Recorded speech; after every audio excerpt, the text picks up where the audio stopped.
Harshita. Karwa plus ಚಾನೆಲ್ಗೆ ಸ್ವಾಗತ. ಮರು ನಿರ್ಮಾಣಕ್ಕೆ ಗ್ರಾಮಸ್ಥರ ಆಗ್ರಹ. ದುಸ್ಥಿತಿ ತಲುಪಿರುವ ಕುವಾಳಿ ಕರ್ವಾಡದ ಕಾರ್ಲ್ಯಾಂಡು.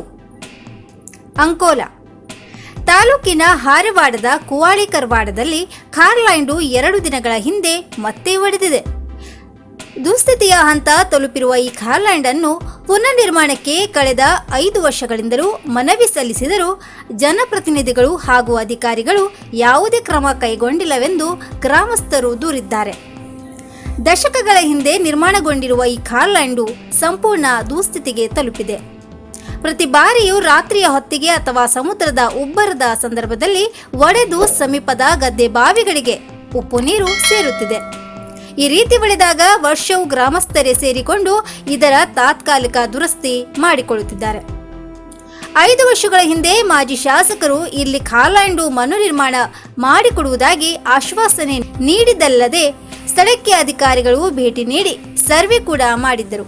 ಹೀಗಾಗಿ ಗ್ರಾಮಸ್ಥರಲ್ಲಿ ನಿರೀಕ್ಷೆಯೂ ಮೂಡಿತ್ತು. ಆದರೆ ಈವರೆಗೆ ಇದು ಅನುಷ್ಠಾನಕ್ಕೆ ಬಂದಿಲ್ಲ. ಈ ಬಗ್ಗೆ ಮಾಜಿ ಉಸ್ತುವಾರಿ ಸಚಿವೆ ಶಶಿಕಲಾ ಜೊಲ್ಲೆ ಅವರಿಗೂ ಮನವಿ ನೀಡಲಾಗಿತ್ತು. ಅಧಿಕಾರಿಗಳಿಗೂ ಹಲವು ಬಾರಿ ಮನವಿ ನೀಡಿದರೂ ಯಾವುದೇ ಸ್ಪಂದನೆ ಇಲ್ಲವಾಗಿದೆ. ಇತ್ತೀಚೆಗೆ ರಾಜ್ಯ ಸರ್ಕಾರ ತನ್ನ ಬಜೆಟ್ನಲ್ಲಿ ಜಿಲ್ಲೆಯ ಕಾರ್ಲ್ಯಾಂಡುಗಳ ನಿರ್ಮಾಣ ಹಾಗೂ ದುರಸ್ತಿಗೆ ಕೋಟಿಗಟ್ಟಲೆ ಅನುದಾನ ಘೋಷಿಸಿದೆ. ಈ ಅನುದಾನದಲ್ಲಿ ಇಲ್ಲಿಯ ಕಾರ್ಲ್ಯಾಂಡ್ ಅನ್ನು ಮರು ನಿರ್ಮಿಸಿಕೊಡುವ ಮೂಲಕ ಗ್ರಾಮಸ್ಥರಿಗೆ ಅನುಕೂಲ ಮಾಡಿಕೊಡಬೇಕೆಂದು ಆಗ್ರಹಿಸಲಾಗಿದೆ. ಅರಣ್ಯದಲ್ಲಿ ಶ್ರೀಗಂಧದ ಗಿಡ ಕಡಿದು ಮಾರಾಟಕ್ಕೆ ತೆರಳುತ್ತಿರುವಾಗ ಆರೋಪಿಯನ್ನು ಮಾಲು ಸಮೇತ ಬಂಧಿಸಿದ ಪೊಲೀಸರು. ಕಾರವಾರ ಅರಣ್ಯದಲ್ಲಿ ಶ್ರೀಗಂಧದ ಗಿಡ ಕಡಿದು ಮಾರಾಟಕ್ಕೆ ತೆರಳುತ್ತಿರುವಾಗ ಆರೋಪಿಯನ್ನು ಮಾಲು ಸಮೇತ ಬಂಧಿಸಿದ ಘಟನೆ ಉತ್ತರ ಕನ್ನಡ ಜಿಲ್ಲೆಯ ಶಿರಸಿ ನಗರದ ಮರಾಠಿಕೊಪ್ಪದಲ್ಲಿ ನಡೆದಿದೆ. ಬಂಧಿತ ಆರೋಪಿಯಿಂದ 6 ಕೆಜಿ ತೂಕದ ಶ್ರೀಗಂಧ ಹಾಗೂ ಕೃತ್ಯಕ್ಕೆ ಬಳಸಿದ ವಸ್ತು ವಾಹನವನ್ನು ಪೊಲೀಸರು ವಶಕ್ಕೆ ಪಡೆದಿದ್ದಾರೆ. ಬಂಧಿತ ಆರೋಪಿ ಶಿರಸಿಯ ಸಂತೋಷ್ ಮಹೇಶ್ ಮೊಗೇರ್ ಎಂದು ತಿಳಿದು ಬಂದಿದೆ. ಘಟನೆ ಸಂಬಂಧ ಶಿರಸಿ ಮಾರುಕಟ್ಟೆ ಪೊಲೀಸ್ ಠಾಣೆಯಲ್ಲಿ ಪ್ರಕರಣ ದಾಖಲಾಗಿದೆ. ಕಾರ್ಯಾಚರಣೆಯಲ್ಲಿ ಹೊಸ ಮಾರುಕಟ್ಟೆ ಠಾಣೆಯ ಪಿಎಸ್ ನಾಗಪ್ಪ, ಇಸ್ಮಾಯಿಲ್ ಕೊಣನ್ಕೇರಿ, ರಾಮಯ್ಯ ಪೂಜಾರಿ ಮುಂತಾದವರು ಪಾಲ್ಗೊಂಡಿದ್ದರು. ಕಾರವಾರ ನಗರದಲ್ಲಿ ಸರಣಿ ಕಳ್ಳತನ, ರಾತ್ರಿ ಪಾಳಿ ಮಾಡುವ ಪೊಲೀಸರು ನಿದ್ದೆಗೆ.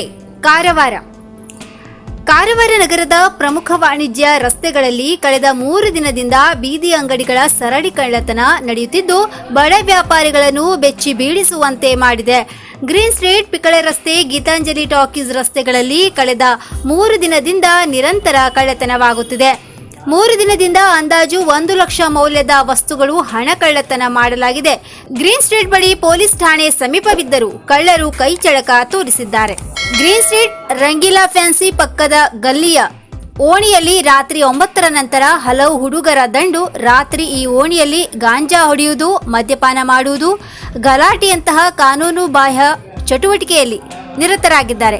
ಅಕ್ಕಪಕ್ಕದ ಅಂಗಡಿಯವರು ತಿಳಿ ಹೇಳಿದರೂ ಅಂಗಡಿಯವರಿಗೆ ಬೆದರಿಸುವ ದಬ್ಬಾಳಿಕೆ ಮಾಡುತ್ತಿದ್ದಾರೆ. ಹೀಗಿರುವಾಗ ಈ ಹುಡುಗರು ಏನು ಮಾಡಿದರೂ ಸುಮ್ಮನೆ ವೀಕ್ಷಿಸುವ ಸ್ಥಿತಿ ಇಲ್ಲಿನವರದ್ದಾಗಿದೆ. ನಗರ ಪೊಲೀಸರು ಈ ಭಾಗ ಮುಖ ಸಹ ಹಾಕುವುದಿಲ್ಲ. ಇನ್ನು ಹುಡುಗರಲ್ಲಿ ಬಹುತೇಕರು ಕ್ರಿಮಿನಲ್ ಹಿನ್ನೆಲೆ ಹೊಂದಿದವರಾಗಿದ್ದಾರೆ. ಇದಲ್ಲದೆ ಹಿಂದೆ ಪೊಲೀಸರ ಮೇಲೆ ಹಲ್ಲೆ ಮಾಡಿದ ವ್ಯಕ್ತಿಯ ತಂಡದ ಮಾಮೂಲಿ ಅಡ್ಡವಾಗಿದೆ. ಇಂಥವರನ್ನು ಹೆಡೆಮುರಿ ಕಟ್ಟಿ ಕೇಸು ದಾಖಲಿಸದಿದ್ದರೆ ಮುಂದೊಂದು ದಿನ ದೊಡ್ಡ ಅಪಾಯ ಕಟ್ಟಿಟ್ಟ ಬುತ್ತಿಯಾಗಿದೆ. ಇನ್ನು ಮಧ್ಯರಾತ್ರಿ ಭಾಗದಲ್ಲಿ ಪೊಲೀಸರು ಬೀಟ್ ಮಾಡಿ ಹೋಗುವ ಸಮಯ ಸಹ ಕಳ್ಳರಿಗೆ ಮನವರಿಕೆ ಇದೆ. ಹೀಗಾಗಿ ಪೊಲೀಸ್ ಠಾಣೆ ಸಮೀಪವಿದ್ದರೂ ಅದೇ ಭಾಗದಲ್ಲಿ ಕಳ್ಳತನವಾಗುತ್ತಿದೆ. ನಗರ ಪೊಲೀಸ್ ಠಾಣೆ ಪೊಲೀಸರು ಈ ಬಗ್ಗೆ ಗಮನ ಹರಿಸಿ ಕ್ರಮ ಕೈಗೊಳ್ಳಬೇಕು ಎಂಬುದು ವ್ಯಾಪಾರಸ್ಥರು ಹಾಗೂ ಬೀದಿ ವ್ಯಾಪಾರಿಗಳ ಆಗ್ರಹವಾಗಿದೆ. ಅಧಿಕಾರಿಗಳಿಗೆ ಶಾಸಕಿ ರೂಪಾಲಿ ತಾಕೀತು. ಕುಡಿಯುವ ನೀರು ಪೂರೈಕೆ ಬಗ್ಗೆ ದೂರು ಬಾರದಿರಲಿ.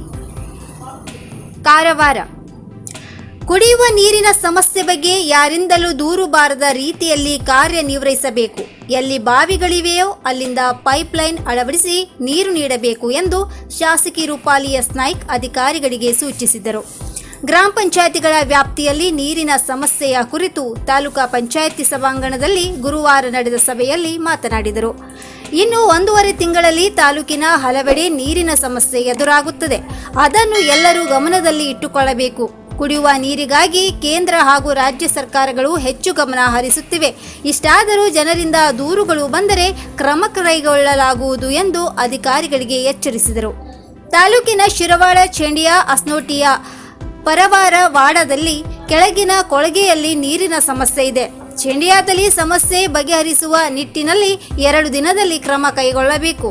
ಕಳೆದ ವರ್ಷ ಕುಡಿಯುವ ನೀರಿನ ಸಮಸ್ಯೆ ನಿವಾರಣೆ ಮಾಡಿದ್ದರೆ ಈ ವರ್ಷ ತೊಂದರೆಯಾಗುತ್ತಿರಲಿಲ್ಲ. ಭಜನಕೇರಿ, ಒಕ್ಕಲಕೇರಿ ನೀರಿನ ಸಮಸ್ಯೆ ವಾರದಲ್ಲಿ ಬಗೆಹರಿಯಬೇಕು ಎಂದು ತಾಕೀತು ಮಾಡಿದರು. ಕೆನ್ನಡದಲ್ಲಿ 4 ಕಡೆಗಳಿಂದ ಉಪ್ಪು ನೀರಿನ ಸಮಸ್ಯೆ ಇದೆ. ಕೆರವಡಿ ಗ್ರಾಮದಿಂದ ನೀರನ್ನು ಒದಗಿಸಲಾಗುತ್ತಿದೆ. ಮುಂದಿನ ದಿನದಲ್ಲಿ ಗ್ರಾಮದ ನೀರಿನ ಸಮಸ್ಯೆಗೆ ಶಾಶ್ವತ ಪರಿಹಾರಕ್ಕೆ ಕ್ರಮ ಕೈಗೊಳ್ಳಲಾಗುವುದು. ಮುಡಗೇರಿಯ ಅರ್ಥಲಾವ್ ಕೆರೆ ಹೂಳೆತ್ತುವ ಕೆಲಸ ಮಾಡಲು ಈಗಾಗಲೇ ಸಣ್ಣ ನೀರಾವರಿ ಇಲಾಖೆಗೆ ಸೂಚನೆ ನೀಡಲಾಗಿದೆ ಎಂದು ತಿಳಿಸಿದರು. ತಹಶೀಲ್ದಾರ್ ಆರ್.ವಿ. ಕಟ್ಟಿ, ತಾಲೂಕಾ ಪಂಚಾಯತಿ ಕಾರ್ಯನಿರ್ವಹಣಾಧಿಕಾರಿ ಡಾಕ್ಟರ್ ಆನಂದಕುಮಾರ್, ವಿವಿಧ ಗ್ರಾಮ ಪಂಚಾಯತಿಗಳ ಅಧ್ಯಕ್ಷರು, ಉಪಾಧ್ಯಕ್ಷರು, ಪಿಡಿಒಗಳು, ಅಧಿಕಾರಿಗಳಿದ್ದರು. ನಮ್ಮ ಕಾರವಾರದ 18 ಗ್ರಾಮ ಪಂಚಾಯತಿಯ ಪಿಡಿಒಗಳು, ವಿಎಗಳಿಗೆ ಮತ್ತು ಆ ಪಂಚಾಯತಿಯ ಅಧ್ಯಕ್ಷರು, ಉಪಾಧ್ಯಕ್ಷರು ಕರೆಸಿಕೊಂಡು ನಮ್ಮ ಯುವರವರು ಹಾಗೂ ತಹಸೀಲ್ದಾರ್ ಜೊತೆಗೆ ಇವತ್ತಿನ ಒಂದು ಮೀಟಿಂಗ್ ಅನ್ನು ಮಾಡಿದ್ವಿ. ಬೇಸಿಗೆಗಾಲದಲ್ಲಿ ನೀರಿನ ಅಭಾವ ಜಾಸ್ತಿ ಆಗಿರೋದ್ರಿಂದ ಜನರಿಗೆ ನೀರು ಕೊಡುವಂತ ಹಂತದಲ್ಲಿ ಟ್ಯಾಂಕರ್ ಮೂಲಕ ನೀರು ಕೊಡಬೇಕು ಅಥವಾ ಆ ಒಂದು ಪಂಚಾಯತ್ನಲ್ಲಿ ಯಾವ ರೀತಿ ನಾವು ನೀರು ಕೊಡಬಹುದು ಅನ್ನುವ ಲೆಕ್ಕದಲ್ಲಿ ಇವತ್ತೊಂದು ಮೀಟಿಂಗ್ ಮಾಡಿದ್ವಿ. ಈ ಮೀಟಿಂಗ್ನಲ್ಲಿ ಈಗಾಗಲೇ ಇವತ್ತು ನಮ್ಮ ಕೇಂದ್ರದಿಂದ JJM ಅಂತ ನೀರಿನ ಒಂದು ಸ್ಕೀಮ್ ಯೋಜನೆ ಇವತ್ತು ಬಂದಿದೆ. ಆ ಯೋಜನೆಯಲ್ಲಿ ಈಗಾಗಲೇ ನಮ್ಮ ಮಾನ್ಯ ರಾಜ್ಯದ ಮುಖ್ಯಮಂತ್ರಿಗಳು ಆದಂತಹ ಸನ್ಮಾನ್ಯ ಶ್ರೀ ಯಡಿಯೂರಪ್ಪಜಿ ಅವರಿಗೆ ನಾವು JJMನಲ್ಲಿ ನಮ್ಮ 40 ಪಂಚಾಯತ್ಗಳನ್ನ ಕಾರವಾರ ಅಂಕೋಲಾ ಕ್ಷೇತ್ರದ 40 ಪಂಚಾಯತಿಗಳನ್ನ ಸೇರಿಸಲಿಕ್ಕೆ DPR ಮಾಡ್ಲಿಕ್ಕೆ ಕೊಟ್ಟಿದ್ವಿ. ಅವರು ಮಾಡ್ಲಿಕ್ಕೆ ಹೇಳಿದ್ದಾರೆ.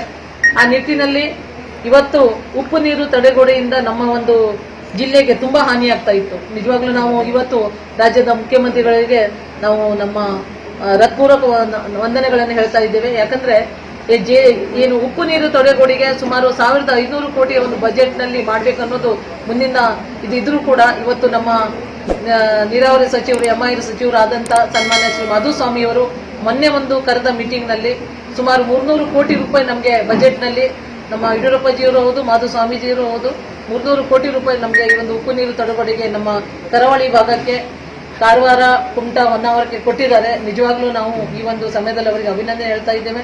ಮತ್ತೆ ಉಪ್ಪು ನೀರು ತಡೆಗೋಡೆ ಆದ್ರೆ ಮುಂದಿನ ದಿವಸದಲ್ಲಿ ಎಲ್ಲಾ ಬಾವಿಗಳಿಗೆ ಆ ಉಪ್ಪು ನೀರು ಬರೋದನ್ನು ಬಿಟ್ಟರೆ ಸ್ವೀಟ್ ವಾಟರ್ ಮುಂದಿನ ದಿವಸದಲ್ಲಿ ಆಗ್ತದೆ.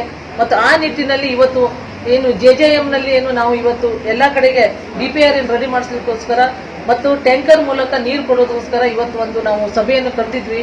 ಇವತ್ತು ಹಾಹಾಕಾರ ಸ್ಟಾರ್ಟ್ ಆಗಿದೆ. ನಮ್ಮ ಈ ಕಡೆ ಅರಬ್ಬಿ ಸಮುದ್ರ, ಆ ಕಡೆಗೆ ಕಾಳಿ ನದಿ, ಈ ಕಡೆ ಗಂಗಾವಳಿ ನದಿ ಇದ್ರೂ ಕೂಡ ಇನ್ನೂ ತನಕ ಈ ಒಂದು ಪರಿಸ್ಥಿತಿಯಲ್ಲಿ ಜನರಿಗೆ ನೀರು ಕುಡಿಲಿಕ್ಕೆ ಸಾಧ್ಯ ಆಗ್ತಾ ಇಲ್ಲ ಅನ್ನೋ ನಿಟ್ಟಿನಲ್ಲಿ ಮುಂದಿನ ದಿವಸದಲ್ಲಿ ಬರಗಾಲ ಅಂತ ಸರ್ಕಾರ ಘೋಷಣೆ ಮಾಡಿದ ನಂತರ ನಾವು ಟ್ಯಾಂಕರ್ ನೀರು ಜನರಿಗೆ ಕೊಡುವಂತಾಗ್ತದೆ. ಆ ನಿಟ್ಟಿನ ಪೂರ್ವದಲ್ಲಿ ನಮ್ಮ ಗ್ರಾಮ ಪಂಚಾಯತಿಯವರಿಗೆ 14ನೇ ಹಣಕಾಸು ಅಥವಾ 15ನೇ ಹಣಕಾಸು ಯೋಜನೆಯಲ್ಲಿ ಸ್ವಲ್ಪ ನೀರು ಕೊಡುವ ವ್ಯವಸ್ಥೆಯನ್ನು ಮಾಡಬೇಕಂತ ಇವತ್ತು ನಾವು ಹೇಳ್ಕೊಳ್ಳಲಾಗಿದೆ. ಮತ್ತೆ ಈ ಒಂದು ಸಭೆ ಇದರ ನಿಟ್ಟಿನಲ್ಲಿ ಆಗಿದೆ. ಮುಂದೆ JJM ಅಂದ್ರೆ 40 ಪಂಚಾಯತಿಗಳಲ್ಲಿ DPR ಚೆನ್ನಾಗಿ ಆಗಬೇಕು. ಎಲ್ಲ ಮಜಲುಗಳಿಂದ ಎಲ್ಲಿ ನೀರಿಲ್ಲ, ಎಲ್ಲಿ ಮೇಲ್ಗಡೆ ಇದೆ, ಆ ಎಲ್ಲ ಕ್ಷೇತ್ರಗಳು ನೀರಿನ ಈ ಒಂದು ಸ್ಕೀಮ್ನಲ್ಲಿ ಬರಬೇಕನ್ನೋದನ್ನು ಮಾಡಿ ಇವತ್ತು ಇವರು ಹೇಳಿದ್ದಾರೆ. ಈ ಒಂದು ಸಕ್ಸಸ್ ಆಗಬೇಕು ಅನ್ನೋದೇ ನಮ್ಮೊಂದು ಇಷ್ಟ ಇದೆ. ಪ್ರಧಾನಿಯವರು ಒಂದು ದೊಡ್ಡ ಒಂದು ಯೋಜನೆಯನ್ನು ಕೊಟ್ಟಿದ್ದಾರೆ. 2023ರ ಒಳಗೆ ಪ್ರತಿ ಮನೆಗೂ ಒಂದು ನಲ್ಲಿ ಕೊಡುವಂತ ಇದು ಯೋಜನೆ. ಈಗಾಗಲೇ ನಾವು ಇದರ ಒಂದು ಪಂಚಾಯತಿನಲ್ಲಿ ಪ್ರತಿಯೊಂದು ಮನೆಗೂ ಇದು ಎಲ್ಲಾ ರಾಜ್ಯದ ಎಲ್ಲಾ ಕಡೆಗೆ JJM ಇವತ್ತು ನಾವು DPR ಅನ್ನು ಮಾಡ್ತಾ ಇದ್ದಾರೆ. ಫಸ್ಟ್ ವರ್ಷಕ್ಕೆ ಇಷ್ಟು, ಸೆಕೆಂಡ್ ವರ್ಷಕ್ಕೆ ಇಷ್ಟು ಅಂತ ಇಷ್ಟಿಷ್ಟು ಮಾಡಿ ಸುಮಾರು 2023 ಒಳಗೆ ಎಲ್ಲಾ ಪಂಚಾಯತಿಗಳನ್ನು ನಾವು ತೆಗೆದುಕೊಂಡು ಇವತ್ತು ಸುಮಾರು 83 ಮಜಿಲೆಗಳಲ್ಲಿ ಆ ಒಂದು ಸ್ಕೀಮ್ ಇವತ್ತು ಟೆಂಡರ್ ಕರೆದಾಗಿದೆ. ಅದನ್ನು ನಾವು ಮಾಡ್ತಾ ಇದ್ದೇವೆ. ಮೊನ್ನೆ ನಮ್ಮ ಈಶ್ವರಪ್ಪ ಸರ್ ಬಂದಾಗಲೂ ಕೂಡ ಕೆರವಡಿ ಮತ್ತೆ ಗೊಟ್ಟೆಗಾಳಿ ನೋಡಿದಾಗ ಕೆರವಡಿ ಸ್ಕೀಮ್ ಇದು ಯೋಜನೆ ಸಕ್ಸಸ್ ಆಗಿದೆ, ನೀರಿನ ಯೋಜನೆ. ಗೊಟ್ಟೆಗಾಳಿ ಪಂಚಾಯತ್ನಲ್ಲಿ ಗೊಟ್ಟೆಗಾಳಿ ಸ್ಕೀಮ್ ಅದು ಫ್ಲಾಪ್ ಹೋಗಿದೆ, ಫ್ಲಡ್ ಬಂದಿರೋದ್ರಿಂದ. ಆ ನಿಟ್ಟಿನಲ್ಲಿ ಅದನ್ನು ಸಹ ನಾವು ಬೇರೆ ರೀತಿಯಲ್ಲಿ ಹೊಸದಾಗಿ ಮಾಡಬೇಕೆಂದು ಅವರು ಆದೇಶ ಮಾಡಿದ್ದಾರೆ. ನಾವು ಕೂಡ ಅದನ್ನು ಇನ್ಮುಂದಿನ ದಿವಸದಲ್ಲಿ ಈ ಬೇಸಿಗೆಗಾಲ ಬಂದ ಮೇಲೆ ಯಾರಿಗೂ ಕೂಡ ನೀರಿನ ಅಭಾವ ಇರಬಾರ್ದು, ನೀರು ಎಲ್ಲರಿಗೂ ಸಿಗುವಂತಾಗಬೇಕು. ಏನೋ ಇದ್ರೂ ಕೂಡ ಮಾಡ್ಲಿಕ್ಕೆ ನೀರು ಬೇಕಾಗಿರೋದ್ರಿಂದ ಈ ಒಂದು ಬೇಸಿಗೆಗಾಲದಲ್ಲಿ ನೀರಿನ ಅಭಾವ ಮತ್ತೆ 24 ಅವರ್ಸ್ ನೀರು ಇರುವಂಗೆ ಮಾಡ್ಬೇಕನ್ನೋದು ಈ ಒಂದು ಯೋಜನೆ ಆಗಿದೆ. ಅದು ನಾವು ಮುಂದಿನ ದಿವಸದಲ್ಲಿ ನಮ್ಮ ರಾಜ್ಯ ಸರ್ಕಾರ ಹೌದು, ಕೇಂದ್ರ ಸರ್ಕಾರ ಹೌದು, ನಮ್ಮ ಇಲ್ಲಿಯ ಎಲ್ಲರೂ ಈಗ ಈಗಾಗಲೇ ಇದಕ್ಕೆ ಉಸ್ತುವಾರಿ ನಮ್ಮ ಇವರು ರವಿ ಅಂತ ಇವ್ರು ಮಾಡಿದ್ದಾರೆ, ಇನ್ಚಾರ್ಜ್ ಕೊಟ್ಟಿದ್ದಾರೆ. ಇದಕ್ಕೆ ಅವರು ಡಿಪಿಆರ್ ರೆಡಿ ಮಾಡಲಿಕ್ಕೆ ಎಲ್ಲ ಮಜಿರೆಗಳನ್ನು, ಎಲ್ಲ ಪಿಡಿಒಗಳನ್ನ, ಬಿಎಗಳನ್ನ, ನಮ್ಮ ಅಲ್ಲಿಯ ಅಧ್ಯಕ್ಷರು ಸದಸ್ಯರನ್ನು ಕೂಡ್ಕೊಂಡು ಒಂದು ಮೀಟಿಂಗ್ ಮಾಡಿ ಇದು ಮುಂದಿನ ದಿವಸದಲ್ಲಿ ಆಗ್ತದೆ ಅಂತ ಹೇಳ್ಬೇಕು.